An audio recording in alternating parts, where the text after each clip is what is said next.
नमस्ते सबैजनालाई स्वागत छ मेरो युट्युब च्यानल सिभिल कन्सेप्टमा।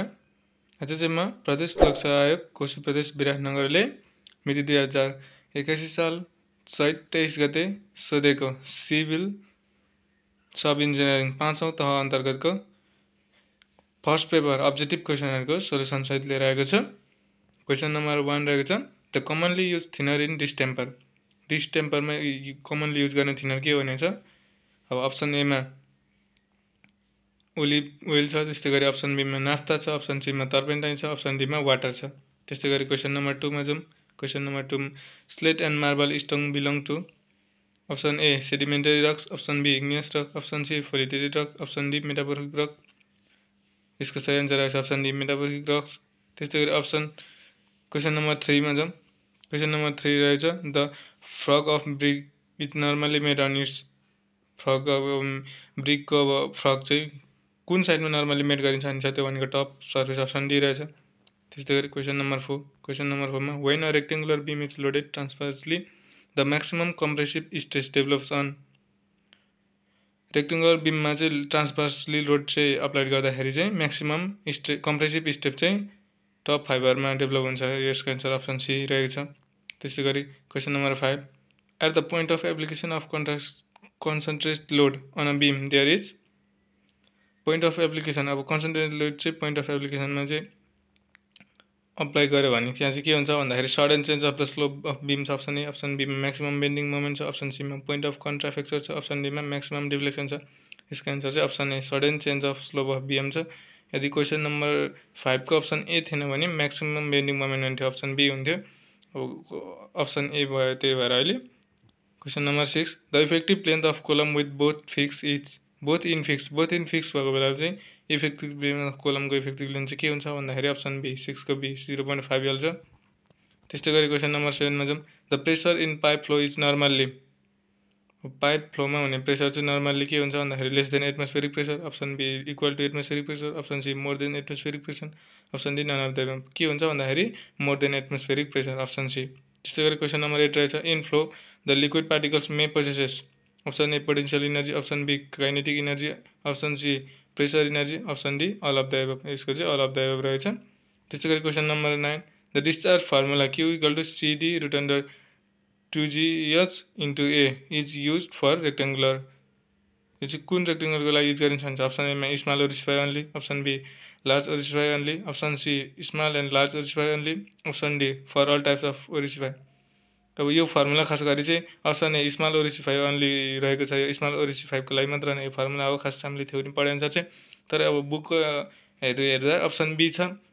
यो बुकको सेम क्वेसन कपी पेस्ट भएकोले अप्सन बी हुनसक्छ सायद यसको आन्सर। त्यस्तै गरी अप्सन क्वेसन नम्बर 10 मा जाउँ। A wall constructed to retain the earth from seepage on the hill side of the roadway is called. अब रोडवेको अब हिल साइडतिर बनाएको वाललाई के भन्छ? यसलाई भन्छ ब्रेस्ट वाल। अब रिटेनिङ वाल भनेको के भन्छ रोडको छेउपट्टि बनाएको हुन्छ। प्याराफिट भनेको अब बिल्डिङमा बनाउने, बिल्डिङको टप फ्लोरमा बनाउने वाल भइगयो। त्यस्तै गरी अब विङ वाल भनेको हाम्रो कलभर्टतिर हुने वाल भइगयो। त्यस्तै गरी क्वेसन नम्बर 11 तिर जाउँ। क्वेसन नम्बर 11 मा रहेको छ which factor does not affect soil compaction. Soil कम्प्याक्सनलाई चाहिँ कुन फ्याक्टरले एफेक्ट गर्दैन भन्छ। यसको आन्सर रहेछ option D specific gravity of soil. त्यसै गरी अप्सन नम्बर 12 मा जाउँ। The bearing capacity of soil depends upon अब size of particle, shape of पार्टिकलमा भयो। त्यस्तै गरी कोहेसिभ प्रपर्टिज अफ पार्टिकल यो सबैमा डिपेन्ड हुन्छ, त्यही भएर अप्सन नम्बर डी भयो अल अफ द एबभ। त्यस्तै गरी क्वेसन नम्बर 13 मा जाउँ। Distribution of share intensity over a rectangular section of beam follows. यो अब के हुन्छ भन्दा यसको आन्सर अप्सन ए प्याराबोलिक कर्भ हो। त्यस्तै गरी अप्सन क्वेसन नम्बर 14 मा जाउँ। The percentage of still reinforcement in highest in. अब स्टिल रेन्फोर्समेन्ट चाहिँ हाइएस्ट भयो भने चाहिँ के हुन्छ भन्दाखेरि ओभर रेन्फोर्समेन्ट हुन्छ। रेन्फोर्समेन्ट बढी हुनु भनेको ओभर रेन्फोर्समेन्ट सेक्सन भयो। त्यस्तै गरी क्वेसन नम्बर 15 मा जाउँ। As per IS 456 minimum diameter of reinforcement in a column shall not be less than. अब एज पर आइएस 456 अनुसार चाहिँ अब कोलमको डायमिटर चाहिँ 12 mm भन्दा बढी कम हुनु भएन। Shall not be less than भनेको छ, यो 12 हुन्छ अप्सन ए। त्यस्तै गरी क्वेसन नम्बर 16 मा जाउँ। The process of keeping concrete moist to allow continue hydration is called. यसको आन्सर रहेछ अप्सन बी क्युरिङ। त्यस्तै गरी question number 17 bearing capacity of soil depends upon. सोइलको बेयरिङ क्यापेसिटी चाहिँ ग्रेन साइज अफ सोइलमा depend हुन्छ अप्सन ए भइगयो। त्यसै गरी question number 18 the process of making the background rough before plastering is option B hacking by यसको answer. त्यस्तै गरी question number 19 the temporary casing is known as the temporary casing भनेको चाहिँ हाम्रो फर्मको हुन्छ यसको एन्सर चाहिँ अप्सन सी। त्यस्तै गरी question number 20 landfill leachate refers to अब ल्यान्डफिल लिचेसले चाहिँ के रिफर्स गर्छ भन्दाखेरि अप्सन नम्बर बी रहेछ यसको answer liquid that percolates through waste in a landfill. त्यसै गरी क्वेसन नम्बर 21 मा जाउँ the opening constructed on lines of sewer or drains in order to enable men to enter or leave the sewer is known as. अब sanitary अब सिवरहरूमा अब मान्छे पस्न इन्टर गर्न र लिभ गर्न निस्किनको लागि बनाइएको स्ट्रक्चर के भनिन्छ भन्ने खोजेको यो यसको एन्सर रहेछ अप्सन बी म्यानुअल। त्यस्तै गरी question number 22 the water supply pipeline should be tested at a specified pressure for यो चाहिँ अब क्वेसन नम्बर 22 को एन्सर रहेछ अप्सन बी 2 आवर्स। त्यसै गरी question number 23 the sewer pipes चाहिँ अब carry sewage as gravity conduits option बीमा should resist the wear and tear caused due to aversion option C are design for generating self cleaning velocity at different discharge यसको answer चाहिँ option D all of the above रहेछ। त्यस्तै गरी question number 24 तिर जाउँ the most suitable location of canal headwork is option A rock stage of the river. त्यस्तै गरी option number B रहेको छ ट्रफ स्टेज अफ द रिभर। त्यस्तै गरी अप्सन सीमा boulder stage of the river option डीमा delta stage of the river यो भनेको trough stage of the river option number B रहेको छ।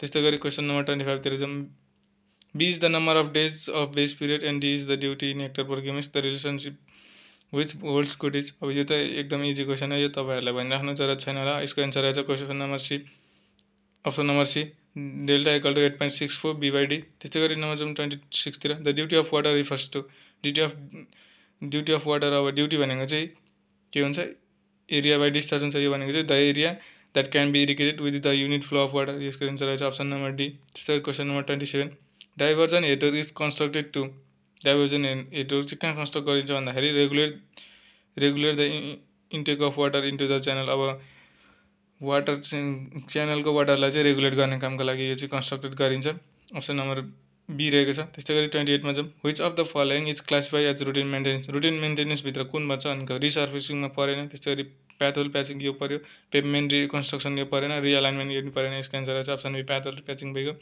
Question number 29 in semi grouted macadam pavement the binding material is binding मेटेरियलको रूपमा चाहिँ stone पाउडरलाई use गरिन्छ ग्राउटेड मेकाडममा। त्यस्तै गरी question number 30 division of the alignment of trace cut may be permitted in area involving landslide हुन्छ यसको एन्सर अप्सन नम्बर बी हुन्छ 30 को। त्यस्तै गरी 31 मा जाउँ the formation with off road means the with of रोडको फर्मेसन विथ भनेको चाहिँ अब इम्बेकमेन्ट एट टप लेभल इम्बेकमेन्ट तयार गरिसकेको त्यसको टप लेभल भन्ने बुझिन्छ। त्यस्तै गरी क्वेसन नम्बर 32 मा जाउँ valuation is done for valuation चाहिँ के लागि डन गरिन्छ भन्दा present value of based on reality अब प्रेजेन्ट भ्यालु चाहिँ अब रियालिटी अब अनुसार चाहिँ प्रेजेन्ट भ्यालु कति छ भन्ने आधारमा डन गरिन्छ। त्यसै गरी question number 33 the quantity of the shutter of doors and windows is calculated अब डोर सटरको क्वान्टिटी चाहिँ मिटर स्क्वायरमा क्यालकुलेट गरिन्छ। त्यसै गरी question number 34 which of the following is not an essential part of general specification of public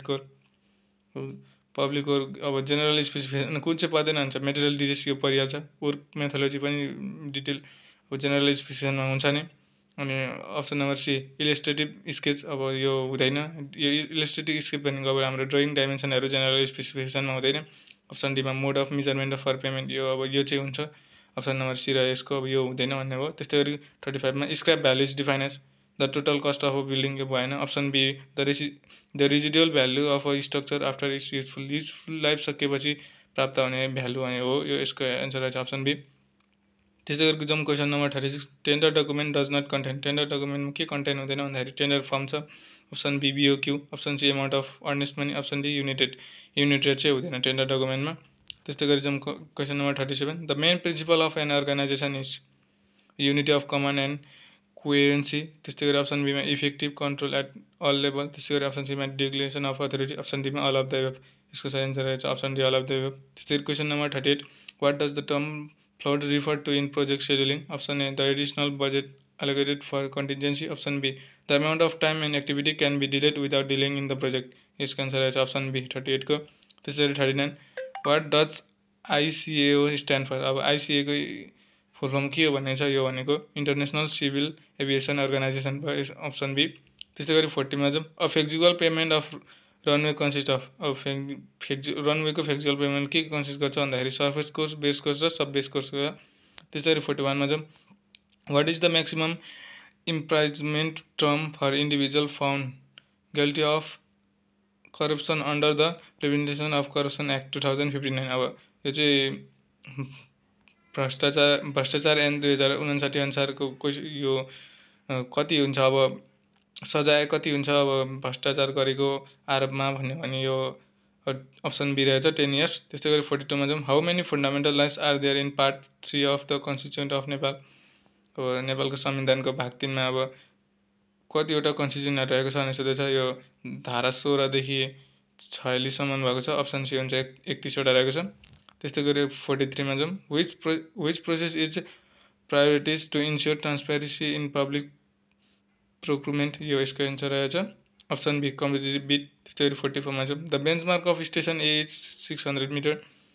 the back side reading at point A is 2 metre and fore side reading of station B is 3 metre. Find the RL of station B. अब RL of station B भनेको RL of A plus back side reading minus fore side reading हुन्छ। यो गर्दाखेरि 600 plus 2 metre minus 3 metre गर्दाखेरि 599 metre आउँछ। Option C रहेछ हुन्छ। त्यस्तै गरी 45 तिर जाउँ।